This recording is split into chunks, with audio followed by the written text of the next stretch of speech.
What's happening, my beautiful people? My name is Mike LaBelle, and welcome to the Team of the Year review. I want to go through all the players that have already been chosen for the Team of the Year and kind of tell you about the impact that they're going to have going forward, who they might replace, who they could surpass, the mix-ups that we're going to see in the competitive community. You name it. If you enjoy the content, drop a thumbs up. This is one of the most hyped times during the year, at least the Fifa calendar year. We always look forward to Team of the Year. It's the first time you get those major upgrades, and they're going to change the game going forward, at least until Team of the Season, which is kind of like your last hurrah. We're going to see these players in esports ASAP. And in the comments down below, if you guys could help me out, we have EMLS. I can use Team of the Year players. How do I incorporate them into a squad? Remember, it's the same as last year. You have to have 3 MLS players, 2 from your club. They always have to be on the pitch. You could sub one out for another MLS guy or another guy from your club, but you can't replace them with regular players. There's no icons allowed. And of course, we're going to see game plans on game plans on game plans, but that's starting in January. We got an event in February. We got another event in March. Bam! On screen, you see it. We got the Team of the Year fans choice nominees. Who are you voting for? People keep asking me. I believe this is completely between Neymar and Pogba. This isn't necessarily about what they did or what they accomplished in real life. Pogba did have the World Cup winning team with France. That was wonderful. Neymar scored a bunch of goals, made a difference. You name it. But these guys are the popular choices because of FIFA. I voted for Pogba because I've already seen multiple upgrades with this Neymar joint, and that 94 is disgusting. Pogba, I think he could compete against some of the best icons if he gets a Team of the Year card. I'd like to see that introduced to FIFA. Salah, Hazard, Griezmann, all fine and dandy. It's not that they don't deserve it, especially Salah, because of all the success that Liverpool had in 2018. He kind of led that success, especially going forward in the attacking half and creating those opportunities. And as much as it pains me to talk about Liverpool in a positive way, one of the most entertaining teams to watch in football. And if they didn't have some of the goalkeeping fiasco in the final of the Champions League, we might be talking about them winning the entire Champions League. I'm just saying.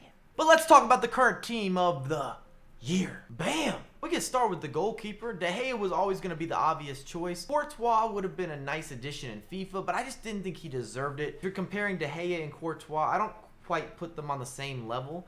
The other guy that I'd like to talk about was Oblak, though. That guy is so underrated and underappreciated. He puts in work. Super consistent. A lot of respect for him. I believe full-heartedly that he was competing for this slot. He might have been pretty close to sliding in there, but De Gea, not mad at that. Manchester United, as we know, under Jose, everything in 2018, he was a major part of them just being decent because there are a lot of mistakes on the defensive end. Offense was stale. If your offense doesn't look good, your defense is under more pressure. You're just giving up more opportunities because your opponent's attacking more frequently because you're not having the same levels of possession play. You're not creating those offensive chances that normally a Manchester United team would. I mean, we're all still dating back to the Alex Ferguson era. It's tough to go in there and be a manager, no doubt, because people are going to always have that expectation. We want to see football like that.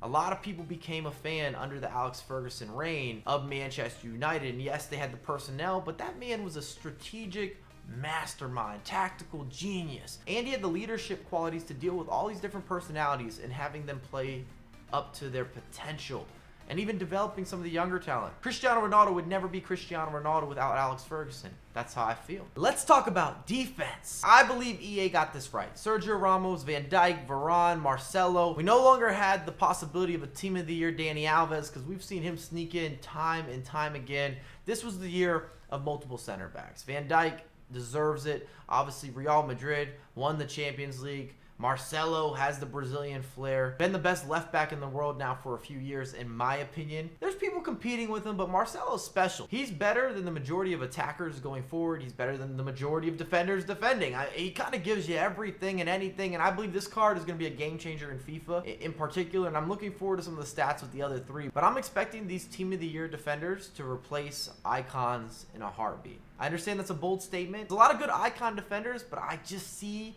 that there could be a level for improvement. And it's not always that way. When I look at someone like Ruud Gullit or Prime Eusebio, I'm sitting there thinking to myself, I don't know if we're going to be able to see somebody better than these guys. I'm not sure who's coming in that's going to compete. However, on the defensive end, yeah, this is going to work. I wouldn't even be surprised if we see some more 3 at the back. Maybe just change the pace of a match. Not necessarily just in those chase situations towards a late game where you need to create havoc. You need that pressure. You need to change everything that's happening, the rhythm of the match, you name it. Full YOLO vision. In the midfield, how can you argue about Kevin De Bruyne? Conte, Modric. It's difficult. I mean, Modric won everything this year. Conte, World Cup winner, and he's just a beast, man. He does everything well on the pitch. Maybe he's not a goal-scoring threat, but dominates midfields, and he does it at 5'5". Kevin De Bruyne, best player at Manchester City, and they cakewalked through everything last year. You can make arguments for a couple other players that were nominees, but it's difficult to disagree with these three in the midfield, just based on the seasons they had, the results they had, the impact they had. And then, of course, with your attackers, Cristiano Ronaldo, Messi, they're always going to be shoe-in, so it's only that one other spot that players are really competing. We were saying Mbappe, where we're going to see Salah, that World Cup win, and him being, I think most of us would say, the best player on that World Cup team. Definitely going forward. He was a game changer, a difference maker. I was glued to the TV set seeing what Mbappe was going to do. This youngster that was just making the biggest difference on the biggest stage, not nervous, grabbing the opportunity. That card is going to be disgusting. So those three have already dropped. 99, 99, 97. If you can get them into the squad, it's only going to improve your results, guaranteed.